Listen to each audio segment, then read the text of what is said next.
अगर आपको values, character, morality, etiquettes, relationship, equality, peace of mind, mind control, happiness, health, spirituality, business strategies, war strategies, universe, secrets और life के बहुत सारे dimensions के बारे में सीखना चाहते हैं, वो भी केवल एक किताब पढ़ करके, तो उस किताब का नाम है भगवत गीता। नमस्कार, मैं Ashutosh Jaiswal, business consultant eight बड़ा बिजनेस, स्वागत करना चाहूंगा आपका इस शॉर्ट केस स्टडी वीडियो में, जिसमें मैं आपको बताने वाला हूं भगवत गीता से रिलेटेड कुछ फैक्ट्स के बारे में। ऊपर वीडियो के टाइमर चल रहा है, तो टाइमर के उस पार मैं आपको एक गुड न्यूज देने वाला हूं, तो बने रहिएगा मेरे साथ, वीडियो को ध्यान से देखिएगा। आज से 5000 साल पहले की बात है, कुरुक्षेत्र के युद्ध स्थल पर बोली गई भगवत गीता ज्ञान की वो रोशनी है जो आज के घने अंधकार में भी सूर्य के समान तेजस्वी है और लाखों करोड़ों लोगों का पथ निर्देश कर रही है। भगवत गीता आज के जमाने में भी उतनी ही रेलिवेंट है जितनी की पहले थी, इसीलिए भगवत गीता को टाइमलेस विजडम कहा जाता है। भगवत गीता हमारे जीवन से रिलेटेड कई कीमती प्रश्नों का उत्तर देती है।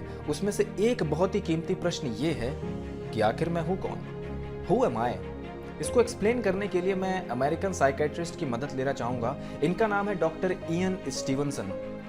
इन्होंने अपने जीवन के 40 साल, जी हाँ, शायद जो लोग ये वीडियो देख रहे हैं उनकी इतनी उम्र भी नहीं होगी, इन्होंने अपने जीवन के 40 साल रीइंकार्नेशन पर स्टडी करने में लगा दिया कि क्या पुनर्जन्म एग्जिस्ट करता है, क्या पुनर्जन्म जैसी चीज सच में ट्रू है। आपको सुनकर हैरानियत होगी कि 3000 से भी ज्यादा केसेस इनको मिले हैं पूरे विश्व में। मैं केवल एशिया की बात नहीं कर रहा हूं, पूरे विश्व में इनको 3000 से भी ज्यादा केसेस मिले हैं जिसमें रीइंकार्नेशन हुआ है।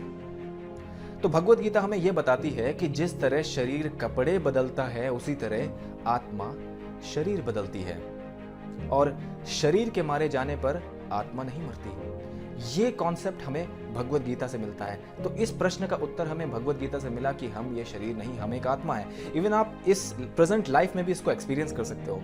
कैसे, बताता हूं आपको। देखिए, जब आप छोटे थे तो आपके पास एक छोटे इंसान का शरीर था, लेकिन जब आप आज बड़े हो गए हो 20-30 साल के बाद, तो आपके पास एक बड़े इंसान का शरीर है।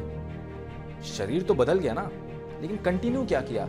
ऐसी क्या चीज है जो सेम है, जो पहले भी थी जब आप छोटे थे और आज आप बड़े हो गए तो भी वही है? This is soul.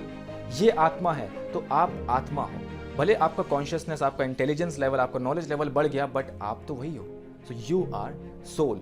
ये आंसर हमें भगवत गीता से मिलता है। आगे बढ़ते हैं और देखते हैं कि क्या भगवत गीता केवल सन्यासी या ब्रह्मचारियों के लिए है। क्योंकि मैंने ऐसे काफी पेरेंट्स से के मुंह से सुना है कि वो कहते हैं कि मैं अपने बच्चे को भगवत गीता नहीं पढ़ाता हूं बिकॉज कहीं वो सन्यासी या ब्रह्मचारी ना बन जाए। तो मेरा उनसे ये प्रश्न है कि आपको ये कैसे पता चला कि भगवत गीता पढ़ने से कोई सन्यासी या ब्रह्मचारी बन जाता है? अर्जुन खुद, जिसने ये नॉलेज रिसीव किया है, वो खुद एक गृहस्थ था, तो आप कैसे कह सकते हो कि ये केवल सन्यासी या ब्रह्मचारी के लिए है? इवन भगवत गीता के अंदर ही 3rd चैप्टर अगर आप पढ़ोगे, उसके 5th, 6th और 8th श्लोक को कंक्लूड करोगे, तो आपको ये पता चलेगा कि भगवत गीता कहती है कि behave as per your nature, interest, likes, otherwise you will become a pretender. आप एक मिथ्याचारी बन जाओगे अगर आप वो नहीं बनते हो जो आप हो। मतलब अगर आपका नेचर एक गृहस्थ जैसा है तो आप गृहस्थ बनो, और अगर आपका नेचर एक ब्रह्मचारी जैसा है तो ब्रह्मचारी बनो। लाइफ को आसान कर रहा है ना? ये प्रिंसिपल हमें ये कहता है कि आप जो हो वो बनो, ना कि वो बनो जो आप नहीं हो। इवन मैं एक आपको लाइफ एग्जांपल भी देना चाहूंगा। यूट्यूब पर एक बहुत ही फेमस पर्सनालिटी, इनका नाम है हिज ग्रेस अमोघ लीला प्रभु जी। इन्होंने भगवत गीता पढ़ी तो इनके साइकोफिजिकल नेचर के हिसाब से ये एक ब्रह्मचारी बने। वहीं सेम भगवत गीता पढ़ी जे शेट्टी जी ने, तो ये एक गृहस्थ बने। तो भगवत गीता बिल्कुल नहीं कहती है कि आप सन्यासी ही बन जाओ या ब्रह्मचारी ही बन जाओ। भगवत गीता कहती है कि जो आप हो आप वो बनो। तो भगवत गीता केवल सन्यासी ब्रह्मचारी के लिए नहीं, भगवत गीता हर एक इंसान के लिए है जिसको भी अपनी लाइफ में आगे बढ़ना है, जिसको भी अपनी लाइफ में सच्चाई समझनी है कि जीवन की सच्चाई क्या है। हाउ टू ग्रो प्रोफेशनली, कि प्रोफेशनली ग्रो कैसे करना है, ये भी भगवत गीता हमें बताती है। एक बहुत ही फेमस किताब है, इसका नाम है 7 habits of highly effective people. इसके जो राइटर है, इनका नाम है स्टीफन कोवे। इन्होंने पब्लिकली एक्सेप्ट भी किया है कि इन्होंने सातों की सातों हैबिट्स भगवत गीता से ली है।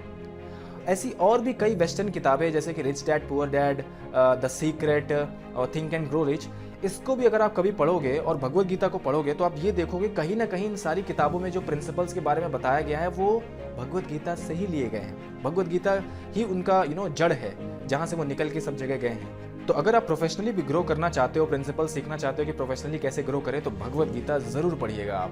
भगवत गीता कोई रिलीजियस किताब नहीं है जो केवल एक ही तरीके के धर्म विशेष के लोगों के लिए काम आने वाली है। भगवत गीता एक सिद्धांतों की किताब है और सिद्धांतों का कोई धर्म नहीं होता।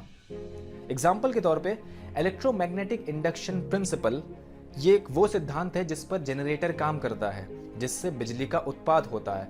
अब इस प्रिंसिपल को जिन्होंने दिया है, इनका नाम है माइकल फेराडे, जो कि किसी एक धर्म विशेष से बिलोंग करते हैं। लेकिन ये जो प्रिंसिपल है, क्या ये सभी तरीके के धर्म विशेष के लोग इस्तेमाल नहीं करते हैं? क्या इस प्रिंसिपल का रिजल्ट जो बिजली हुआ, बिजली का उत्पाद हुआ, क्या बिजली का इस्तेमाल हर तरीके के धर्म विशेष के लोग नहीं करते हैं? बिल्कुल करते हैं। ऐसे और भी साइंटिस्ट हैं हमारे साथ, जैसे कि थॉमस एडिसन हो गए, आर्यभट्ट हो गए, जगदीश चंद्र बोस हो गए, न्यूटन हो गए, गैलीलियो हो गए।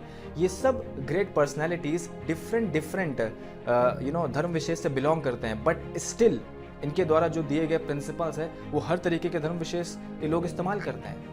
तो इससे हमें यह पता चलता है कि सिद्धांतों का कोई धर्म नहीं होता, और क्योंकि भगवत गीता एक सिद्धांतिक किताब है, तो हम सभी को भगवत गीता पढ़ करके अपनी जिंदगी को बेटर बनाना चाहिए। यही बात कि भगवत गीता एक प्रिंसिपल पर बेस्ड किताब है, वेस्टर्न इंस्टीट्यूशंस ने भगवत गीता को मैंडेटरी कर दिया है। सेटन हॉल यूनिवर्सिटी और यूनिवर्सिटी ऑफ कैम्ब्रिज में भगवत गीता पढ़ाई जाती है। लेकिन इंडियन इंस्टीट्यूशंस का क्या? इंडियन इंस्टीट्यूशंस में आज तक भगवत गीता क्यों नहीं पढ़ाई जाती है? श्रीमती सुषमा स्वराज जी ने काफी प्रयास किया था भगवत गीता को राष्ट्रीय किताब बनाने का। श्रीमद् भगवत गीता को राष्ट्रीय पुस्तक घोषित किया जाए। तो अगर भगवत गीता राष्ट्रीय किताब बन जाती तो ये इंडियन इंस्टीट्यूशंस में मैंडेटरी हो सकती थी, लेकिन सुषमा स्वराज अपनी आखिरी सांस ले चुकी हैं। तो अब कौन भारत की मदद करेगा ग्रो करने के लिए भगवत गीता के through? Who will then help India grow through Bhagavad Gita? क्या हमारे पास कोई आशा है? Do we have any hope? आदमी जिंदगी में उतना ही बड़ा कर सकता है जितना बड़ा। जी हाँ, doctor Vivek Bindra, founder and CEO of बड़ा बिजनेस और international society for Krishna consciousness ISKCON community, जिन्होंने पूरे विश्व में भगवत गीता का प्रचार किया है, ये दोनों मिलकर भारत देश को दोबारा सोने की चिड़िया जैसा समृद्ध बनाने के लिए आ रहे हैं और एक बहुत बड़े समारोह का आगाज कर रहे हैं।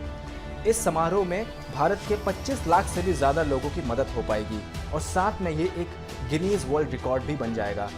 जी हाँ, डॉक्टर विवेक बिंद्रा सर एक ऑनलाइन वेबिनार कर रहे हैं जिसका थीम है बिजनेस योगा फ्रॉम भगवत गीता, जिसमें बिजनेस के बहुत सारे सीक्रेट्स आपको पता चलेंगे टाइमलेस विजडम भगवत गीता से। ये वेबिनार 20 तारीख को दोपहर 12 बजे से 2 बजे तक हो रहा है। ध्यान दीजिएगा मेरी बात, नो रिपीट टेलीकास्ट। ये वेबिनार केवल 12 से 2 बजे तक लाइव होगा और 2 बजे वीडियो हटा लिया जाएगा। ये वेबिनार एकदम फ्री है, लेकिन वेबिनार को अटेंड करने के लिए आपको रजिस्ट्रेशन फॉर्म फिलअप करना होगा। रजिस्ट्रेशन फॉर्म का लिंक मैंने डिस्क्रिप्शन में दे दिया है, तो आप जल्दी से जाकर रजिस्ट्रेशन फॉर्म फिलअप कर दें और अपना सीट को कंफर्म कर दें।